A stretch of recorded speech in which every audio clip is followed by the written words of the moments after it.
বাংলা জগৎ জনতা এক্সপ্রেসে আপনাদের সঙ্গে রয়েছে আমি সুব্রজিৎ। প্রথম চার্জশিট পেশ করলো ইডি। কোথায় পেশ করলো? বিশেষ ইডি আদালতে।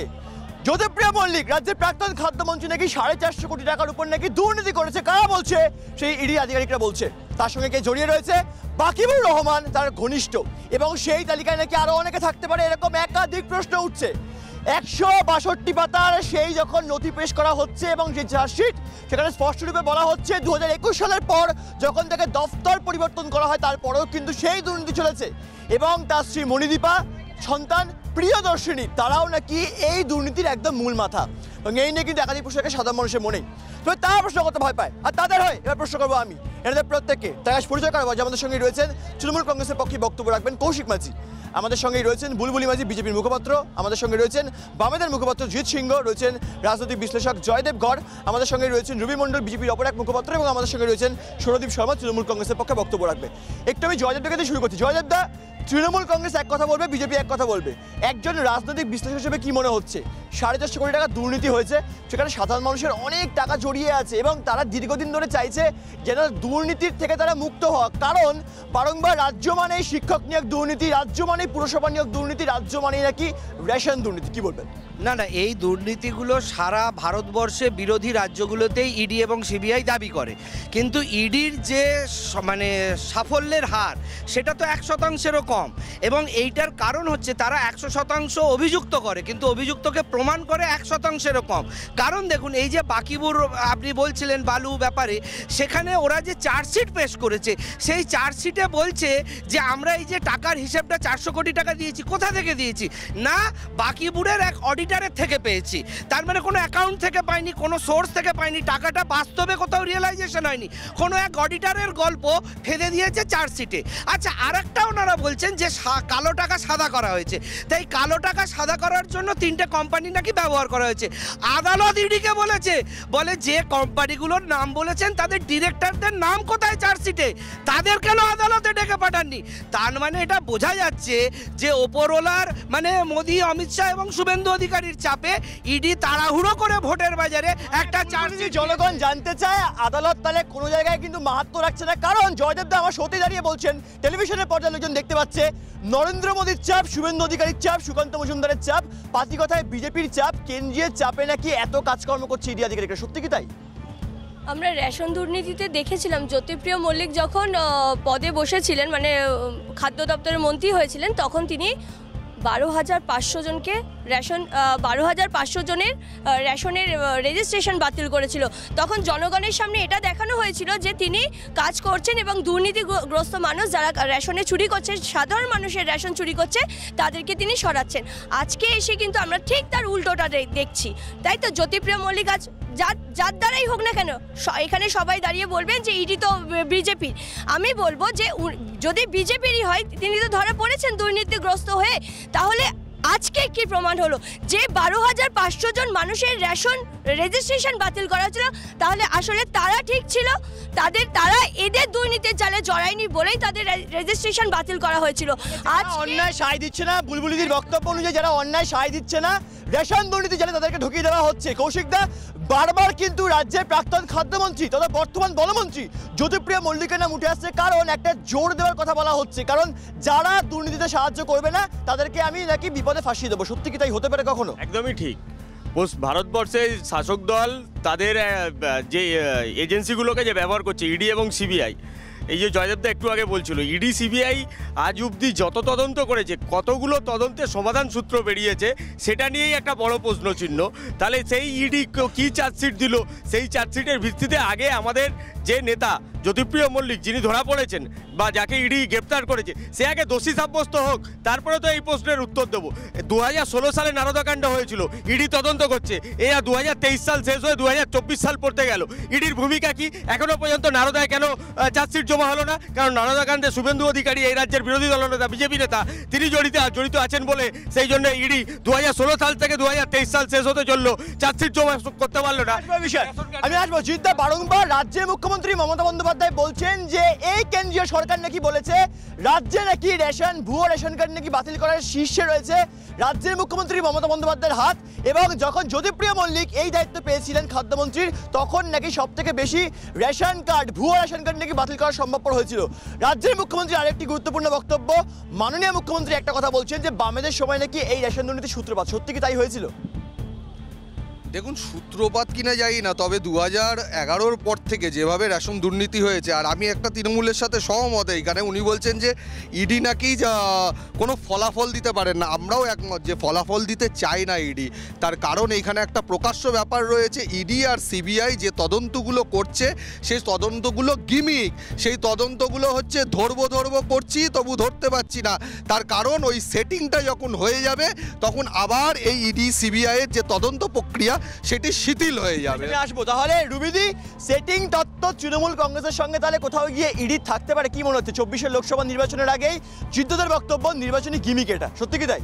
দেখুন, ওরা ইডি নিয়ে যতই চেঁচামেচি করুক, তাহলে এই রাজ্যে সিআইডি কেন বসেছিল এতদিন? কেন ইডিকে আসতে হয়েছে? কেন এই চোরগুলোকে ধরতে হচ্ছে? কেন চার্জশিট বার করতে হচ্ছে? বালি থেকে, কয়লা থেকে, রেশন থেকে সাধারণ মানুষগুলো যাদের 9 কোটি মানুষকে রেশন দেয় কেন্দ্র থেকে, সেই কেন্দ্রের টাকাটা অবধি চুরি করছে, রেশনের ভাতটা অবধি খেয়ে নিচ্ছে, শৌচালয় খেয়ে নিচ্ছে, প্রত্যেকটা জিনিসের টাকা চুরি করছে, তারপর চোরদেরকে সমর্থন করছেন এরা। লজ্জা করে না এদের চোরদের? সরদীপ বক্তব্য। শুনুন, দিদি বলছে শৌচালয় খেয়ে নিচ্ছে, কোন শৌচালয়ের কথা বলছে জানি না, ঠিক আছে সেটা বলুন। শৌচালয় খেয়ে নিচ্ছে বলতে আমি অন্য কিছু বুঝলাম, যেমন আজকে বর্ধমানের ট্যাঙ্ক ভেঙে পড়ে গেল, ওটা খাওয়া হলো। আজকে সংসদে পুরনো সংসদে আমরা সকলে মিলে দেখেছি যে 2 জন গ্যালারি থেকে উল্টে পড়ে গিয়ে সংসদ চত্বর আজকে মানে নিরাপত্তাহীন করে দিচ্ছে। আজ একটা ভিজিটিং কার্ড আমি দেখাবো, এখানে বিজেপি সাংসদ প্রতাপ সিমার নামে, আমি বলছি প্রতিমা, 1 মিনিট আমি একদম ছোট বলবো, প্রতাপ সিমা বিজেপি সাংসদের ভিজিটিং কার্ড নিয়ে ওদিকে গেছে। আজ ইডি সিবিআই 2 ভাই চার্জশিট জমা করছে, কি নিয়ে কি করছে ভারতবর্ষ সেই নিয়ে পুলিশ প্রশাসন কি করছিল, সিডিএ কি করছিল, এই রাজ্যের পুলিশ কোথায়? মমতা টপিকের বাইরে নয়, আপনাদের সিঙ্গল নতুন পার্লামেন্টকে আজকে সুরক্ষিত রাখতে বলবে, তারপর ধরবে, তাহলে ধরছে না কেন? সিবিআই কি ভারতবর্ষকে ভারতবর্ষ হয়ে কথা বলে?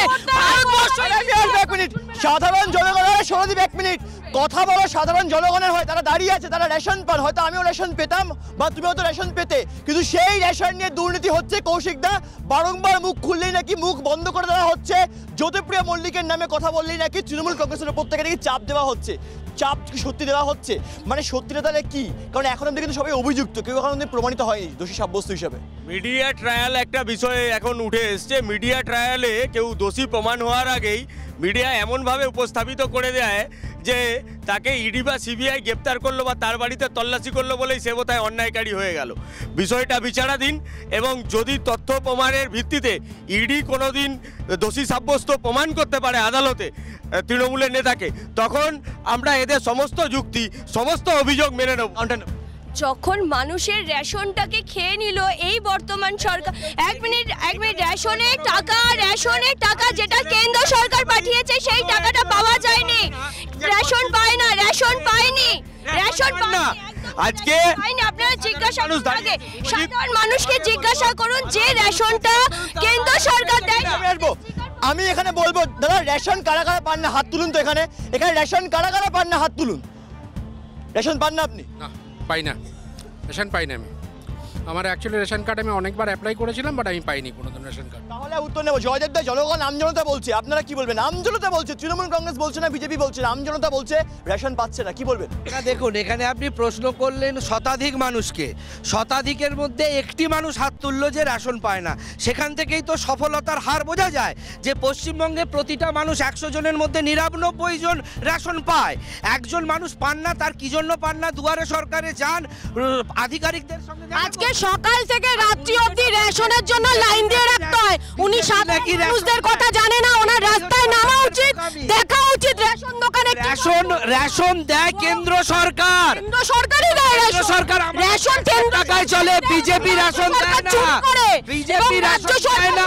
ছাড়া প্রশ্ন করব সেইটা হচ্ছে যে বামেদের সময়েতে আমরা ধান উৎপাদনে শীর্ষে ছিলাম, আর এই মরশুমেতে গিয়ে রাজ্যের ফুড কর্পোরেশনকে কেন্দ্রের কাছে 1.5 লক্ষ টন ধান ধার চাইতে হয়েছে। আচ্ছা, এটা হচ্ছে কেন? তাহলে আপনি বলুন, যখন 34 বছরের সরকার ছিল, এই 12 বছরের সরকার তাদের থেকে কজন দুর্নীতিবাজকে বের করতে পেরেছে যে তারা দুর্নীতি করেছে? যদি বের না করতে পারে তাহলে বর্তমান যে সরকার 12 বছর রাজত্ব করছে, যখন ইডি সিবিআই এসে তাদেরকে ধরছে, বলছে যে ওটা বিজেপির। এই বাকিবুর রহমান, আমি আসবো, এই বাকিবুর রহমান যাকে ঘনিষ্ঠ বলা হচ্ছে জ্যোতিপ্রিয়া মল্লিকের, এই বাকিবুর রহমান নাকি তৃণমূল কংগ্রেস নয়, বামেদের সময় থেকে নাকি খুব কাজকর্ম করতো, কারণ তখন কিন্তু রেশনে গমের বদলে আটা দেওয়া হতো, সেখান থেকে দাঁড়িয়ে বারংবার আটা কলের একাধিক মালিকানা তিনি পেয়েছেন। এবং গুরুত্বপূর্ণ বিষয়, একজন মানুষের উত্তর 24 পরগনা জেলায় 109খানা জমি রয়েছে, যার বাজার মূল্য কিন্তু প্রায় 36 কোটি টাকা এবং 450 কোটি টাকা দুর্নীতি হচ্ছে। দাদা, সংখ্যাটা কিন্তু একদম কম নয়, জনগণ দাঁড়িয়ে হাসবে, কারণ 450 কোটি টাকা। আজকে ঝাড়খণ্ডে 354 কোটির সেই কেলেঙ্কারি হয়তো সামনে আসছে, কংগ্রেস সাংসদ রাজ্যের বুকে দাঁড়িয়ে প্রাক্তন খাদ্যমন্ত্রী জ্যোতিপ্রিয়া মল্লিক 450 কোটি টাকা। দিকে দিকে এত কোটি কোটি টাকা সম্পত্তি হদিশ মিলছে এবং এত কোটি টাকা দুর্নীতি হচ্ছে, মানুষ, জনগণ তাহলে কাদের ভরসা করবে? আজকে শুভজিৎ, তুমিও জানো ভালো করে যে 2014 সালে নরেন্দ্র মোদী ক্ষমতায় এসছেন, আর 2014 সাল থেকে 2023 সাল শেষ হয়ে 24 সাল পড়তে চললো, কিন্তু নীরব মোদী, ললিত মোদী, মেহুল চোকসি, বিজয় মালিয়া, যারা দেশের রাষ্ট্রায়ত্ত ব্যাংকগুলো থেকে লক্ষ লক্ষ কোটি টাকা ধার নিয়ে ঋণ খেলাপি করে বিদেশে পালিয়ে গেল, তাদেরকে এখনো পর্যন্ত আনতে পারলো না। বাংলাতে থাকে, বাংলার কথা বলবো, বাংলার যুবকরা চাকরি পাচ্ছে না, বাংলার মানুষ রেশন পাচ্ছে না, বাংলায় নীরব মোদী কবে নিয়ে আসবে মেহুল চোকসিকে? কেন আপনাদের দাদারা ওখানে বলছে আপনাদেরকে এখানে পাঠিয়েছে বলার জন্য? কথা বলার আগে কথাটা শুনুন, বাংলার জনগণ রেশন পাচ্ছে না, যারা না বাকিবুর রহমান যেমন তৃণমূল কংগ্রেসের সদস্য, যারা দুর্নীতির সাথে যুক্ত, ছবি নিয়ে তদন্ত জ্যোতিপ্রিয়া মল্লিকের মেয়ে নরেন্দ্র মোদীকে। আমি আসবো, জনগণ জানতে চাই বাকিবুর রহমানকে নিয়ে এত প্রশ্ন যাচ্ছে, কারণ এই বাকিবুর রহমানের হাত ধরে কিন্তু সৌরদীপ বারংবার একাধিক জমির হদিশ মিলছে এবং এখানে কিন্তু একাধিক নথি সামনে আসছে। 162 পাতার চার্জশিট জনগণ দেখতে পাচ্ছে, 162 পাতার চার্জশিট পেশ করা হচ্ছে, 450 কোটি 31 লক্ষ। এতগুলো শূন্য বসলে কিন্তু এত মানুষের টাকা দেখা দেয়। সেখান থেকে দাঁড়িয়ে 2011 সাল থেকে 2023 সাল 12 বছর ধরে নাকি এত টাকা দুর্নীতি হয়েছে। জনগণের মনে একটাই প্রশ্ন, তাহলে তারা কাকে ভোটটা দেবে 24 লোকসভা নির্বাচনে? কারণ তারা ভাবতেই পারে রাজ্য মানেই তো তাহলে কোথাও গিয়ে দুর্নীতির একটা আখড়া হয়ে যাচ্ছে। আরে আপনারা বলছেন দুর্নীতি, আপনারা বলছেন কোটি কোটি টাকা শূন্য। আজকে মাস গেলে বাংলা 7 কোটি মানুষের বাড়িতে চাল পৌঁছে। আপনি জিজ্ঞেস করুন তো বাংলা ছাড়া অন্য কোন রাজ্যে, দাঁড়ান আমাকে বলতে দিন 7 কোটি। আজকে চাল থেকে চলচ্চিত্র সবকিছুতেই তার দুর্নীতি, আর তাদের ওই ডায়লগ বাজে দিচ্ছে এরা মুখপাত্র লিখে দেখুন 7 কোটি বাংলার মারা দল পার। অন্য বিজেপি শাসিত কোন রাজ্যে মানুষের বিনামূল্যে চাল পাচ্ছে? কিসের চাল? বিজেপি কৃষকরা গলায় দড়ি দিচ্ছে আর তোমরা এখানে কি কার করছো? আমি আসবো জয়দেবদা, আপনারা বুলবুলিদি বা রুবিদির একটা বক্তব্য, কৃষকরা গলায় দড়ি দিচ্ছে। রাজ্যের মুখ্যমন্ত্রী মমতা বন্দ্যোপাধ্যায় বানারহাটে যে প্রশাসনিক সভা হচ্ছে, জনসভা, সেখান থেকে দাঁড়িয়ে বলছে যে খারিফ মরশুম এবং রবি মরশুমে নাকি ব্যাপক পরিমাণে ধান চাষ হচ্ছে। এই ধান নিয়ে যখন কথাবার্তা হচ্ছে, পাবলিক ভাবছে আবার তাহলে রেশন দুর্নীতির আবার তাহলে কোথাও কি সূত্রপাত হতে পারে? কারণ মমতা বন্দ্যোপাধ্যায় বলছেন যে রাজ্যে নাকি ভালো ধান চাষ হচ্ছে বা পশ্চিমবঙ্গ নাকি কোথাও কি ধান উৎপাদনে এগিয়ে আছে। আমি একটা প্রথম কথা বলি, যেটা নিয়ে সবাই আলোচনা করছে, কোটি কোটি কোটি কোটি কোটি কোটি কোটি কোটি টাকার নাকি দুর্নীতি ধরা পড়ছে ইডি দপ্তরের দ্বারা। আচ্ছা, অনুব্রত মণ্ডলের যে দেহরক্ষী সাইকেল, তার যখন ধরা পড়লো তখন কি কথা উঠলো যে কোটি কোটি কোটি কোটি টাকা নাকি সাইকেলের কাছে আছে, কিন্তু ইডি যখন চার্জশিট ইডি এমনি মাত্র 17 লক্ষ টাকা দাবি করেছে ইডি, কোটি কোটি টাকা নাকি সাইকেলের থেকে। তাহলে মিডিয়া ভুল দেখাচ্ছে, তাহলে স্বীকার করতে হবে মিডিয়া ভুল দেখাচ্ছে। মিডিয়া দাঁড়িয়ে সে কথা বলছেন, মিডিয়া ভুল দেখাচ্ছে। জনগণ জানতে চায় ইডির দাবি। আমি একটা ফ্যাক্ট বলবো, টেলিভিশনের পর্দায় দর্শকজন ভাবছে যে বারংবার এই বিষয় নিয়ে শো হচ্ছে, কারণ জনগণের মনে সেই প্রশ্ন, এই দুর্নীতি বাংলার বুকে দাঁড়িয়ে কবে শেষ হবে? এবং বারংবার ভোট আসলেই নাকি ইডি তৎপর হয়, সিবিআই তৎপর হয়। জিদ্দা, বারংবার লোকসভা নির্বাচনের আগে ইডি তৎপর হচ্ছে, পঞ্চায়েত নির্বাচনের আগে ইডি তৎপর হচ্ছে। 21 সালে আমরা শিশু দেখতে পেয়েছিলাম, 21 বিধানসভা নির্বাচন, সেখানেও কিন্তু ইডি সিবিআই তৎপর হচ্ছে। বারংবার ভোট এলেই কেন ইডি সিবিআই আসে? মানে আমরা জানতাম যে ঝড় এলে কান্তি গঙ্গোপাধ্যায় যায়, সেখানে ভোট এলেই নাকি ইডি সিবিআই আসে। আপনি তো আমার প্রশ্নের উত্তর দিয়ে দিলেন যে ইডি আর সিবিআই এই দুটিকে একটা ব্যবহার করা হচ্ছে অস্ত্র হিসাবে, যে তোমার গলায় ওই অস্ত্রটা দেখাবো, তারপরে 18টা সিট 22টা কথা বলবো, একটা কথা বলবো, আমি একটা কথা বলবো, এটা অস্ত্র নাকি কেজড প্যারট? যা বলবেন, যা বলবেন। গলার সামনে উনি দেখাচ্ছেন মোদিজি আমার কিন্তু 22টা সিট এইখান থেকে লাগবে, আর দিদি ভাই বলে দিচ্ছে 2023-এর এন্ডে এসেছি আমরা 2024-এর লোকসভা ভোট। যদি তোমরা এটাকে প্রমাণ করো, আজকে পার্থ চ্যাটার্জি 1 বছর হয়ে গেছে জেলে বসে আছে, তাহলে কেন দিদি কেন সেই ভাইটাকে বাঁচাচ্ছে না যাকে যখন জেলে ধরা হলো, যাকে শিক্ষা দুর্নীতিতে যাকে ধরা হয়েছে, দিদি বলেছিল আমি ভাইদের পাশে আছি। দিদি তো প্রতিটা চোরের পাশে আছে, দিদি তো দর্ণা। আরে বাবা, এই জ্যোতিপ্রিয়া মল্লিক, আমি আসবো জ্যোতিপ্রিয়া মল্লিক যখন গাড়িতে উঠছিলেন চেকআপের পর তিনি বলেছিলেন যে মমতা দি এবং অভিষেক সব জানেন। তাহলে কি হচ্ছে তাহলে কৌশিকদা, মানে তাহলে সব জানছে তাহলে কোথাও গিয়ে? প্রথম কথা, জ্যোতিপ্রিয় মল্লিক যে কথা বলেছিল তার কারণ তিনি একটা কনস্পিরেন্সির কথা বলছেন। কনস্পিরেন্সিটা কি, যে পশ্চিমবঙ্গে যেহেতু শাসক দল তৃণমূল কংগ্রেস, তাই তৃণমূল কংগ্রেসে যে সমস্ত নেতা মন্ত্রীদের পারফরমেন্স ভালো, যারা তাদের দপ্তরে ভালো কাজ করেছে, তাদেরকে কিভাবে হেনস্থা করা যায় এবং তাদেরকে কিভাবে হেনস্থা করে তাদেরকে সমাজের কাছে দোষী সাব্যস্ত, দোষ প্রমাণ হওয়ার আগেই করে দেওয়া যায় মিডিয়া ট্রায়াল করে।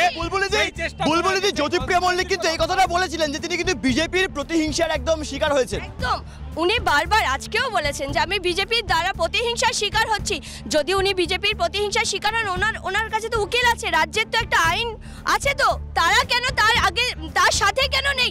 তাকে কেন তার যেগুলো এক সেকেন্ড তার যেগুলো দোষগুলো ধরা পড়ছে সেগুলোকে নির্দোষ কেন প্রমাণ করছেন? এক সেকেন্ড, জ্যোতিপ্রিয় মেয়ের যে টাকাটা প্রতি মাসে যে টাকাটা সে কামাতো, আজকে যে ভাই বিজেপির পার্টি অফিস থেকে নারদার ভিডিও চালিয়ে শুভেন্দু অধিকারীকে চোর বলা হয়েছিল।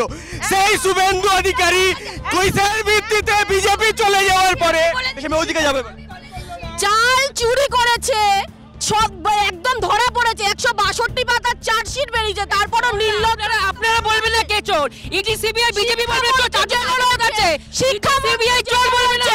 আরে আপনাদের শিক্ষা, আপনারা 100 দিনের টাকা লুট করে রেখে দিয়েছে, দিয়েছে, আদালত প্রমাণ হয়নি। চোর চোর আদালত প্রমাণ হয়নি, আদালত। আরে আমি আসবো, এক মিনিট, আমি আসবো। আজকে কে চোর বারংবার শুভেন্দু অধিকারী মমতা চোর বলে জামা কাপড় পরছে, অপরদিকে রাজ্যের মুখ্যমন্ত্রী মমতা বন্দ্যোপাধ্যায় বলছেন পকেট মারদের মুখে কথা মানায় না। জনগণ ভাবছে এ ওকে চোর বলছে, ও ওকে পকেট মার বলছে। জনগণের পকেটটা কিন্তু আলটিমেটলি মারা যাচ্ছে, কারণ সেখানে কিন্তু কোনো রকম টাকা দেখা দিচ্ছে না। টাকাগুলো কোথায় যাচ্ছে? টাকাগুলো যাচ্ছে নাকি দুর্নীতির আখড়ায় চলে যাচ্ছে। কি বলবেন জয়দেব? না, এই তো একটু আগে আপনাদের বললাম যে এই দুর্নীতিটা আসলে মিডিয়া বাবল, মিডিয়ায় দেখানো দুর্নীতি। এত টাকার দুর্নীতি যদি হতো, অভিষেক বন্দ্যোপাধ্যায় তো পরিষ্কার বলছে দুর্নীতি প্রমাণ করুন, যারা দোষী তাদের শাস্তি দিন। আদালতে এইবার গায়ে লেগে বিশ্লেষক ইনি সমানে তৃণমূলের হয়ে কথা বলে যাচ্ছে, বলুন। আরে দোষীদের মুখপাত্র বলুন না, দোষী প্রমাণ করুন। 5 বছর সময় দিন ভারতীয় জনতা পার্টিকে, পশ্চিমবঙ্গ বদলে দেবে, দুর্নীতি থাকবে না। বলছে আমি আসবো। এখানে অনেক জনগণ দাঁড়িয়ে আছে। দাদা, একটা গুরুত্বপূর্ণ প্রশ্ন আমি জানতে চাইবো। রেশন দুর্নীতি নিয়ে এতবার কথা হচ্ছে, বারংবার কিন্তু এই রাজ্যের মুখ্যমন্ত্রী বলছে যে রেশন দুর্নীতির আঁকড়া নাকি বাংলা নয়, কারণ কেন্দ্র নাকি বারংবার ইডি সিবিআইকে পাঠাচ্ছে। কি বলবেন? আমার এবারে কিচ্ছু বলা, দাদা কি বলবেন? আমাদের কিছু বলার নেই। উত্তর নেবো। দাদা কি বলবেন রেশন দুর্নীতি? এগুলো বলার কিছু নেই, এগুলো অনেক হচ্ছে, হবে, চলছে, চলবে, এগুলো চলতে থাকবে, রাখতে থাকবে। মানে রেশন দুর্নীতি বাংলার বুকে চলতে থাকবে তাহলে? জ্যোতিপ্রিয় মল্লিকের মেয়ে যে টাকাটা টিউশন পড়িয়ে কামায়, আমি জিজ্ঞাসা করবো এখানে দাঁড়ানো সমস্ত জনগণকে, তারা কি পড়ালে ওই টাকাটা কামাতে পারবে আর কত দিনে ওই টাকাটা কামাতে পারবে? আসল কথা হচ্ছে বাবা চোর, সেই টাকাটাকে কিভাবে কালো টাকাকে সাদা করে প্রমাণ করতে পেরেছেন বাবা চোর? আপনি কি প্রমাণ করতে পেরেছেন বাবা চোর? প্রমাণ দেখান, প্রমাণ দেখান, টেলিভিশনের পর্দায় প্রমাণ দেখান, প্রমাণ দেখান, আপনি প্রমাণ দেখান। না না, এক মিনিট, আমি আসবো।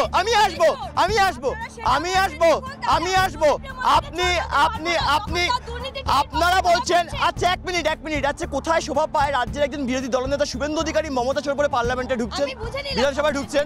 অনেকবার এই কথাটা ওঠে, শুভেন্দু অধিকারী চোর, তাকে কেন স্ট্রিং অপারেশনে দেখা গেছিল তাকে টাকা নিতে। ঠিক কথা, আমরা না আদালত বিচার করবে তো, তাহলে আদালত বিচার করবে, সেটা তৃণমূল। আমি আসবো, আমি এক মিনিট, আমি বলবো, এক মিনিট, আমি আসবো, এক মিনিট। আজকে শুভেন্দু অধিকারী যদি চোর হয় সেটা আদালত বিচার করবে এবং সেটা তদন্তভার কার ওপর আছে, ইডি, সিবিআই বা যে কোনো কেন্দ্রীয় এজেন্সি হতে পারে, সিআইডি হতে পারে, কলকাতা পুলিশ হতে পারে। তৃণমূল কংগ্রেস বিচার করার কেউ নয়। এবং যদি মমতা বন্দ্যোপাধ্যায়কে আপনারা চোর বলেন সেটাও কিন্তু আদালতই বিচার করবে।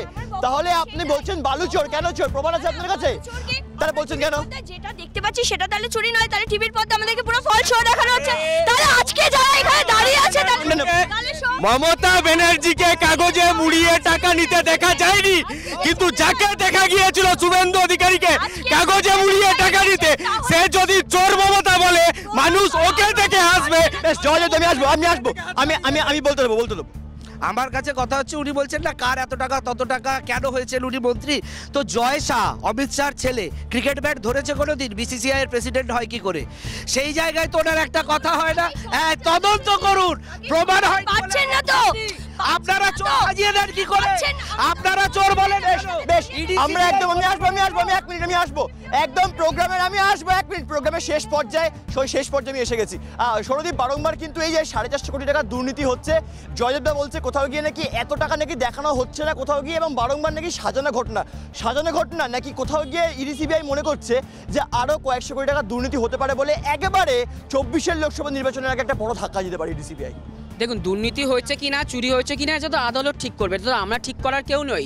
আজকে ধান যে উৎপাদন করে সে কৃষককে আজকে মমতা বন্দ্যোপাধ্যায় 5,570 টাকা আর্থিক সহায়তা করছেন।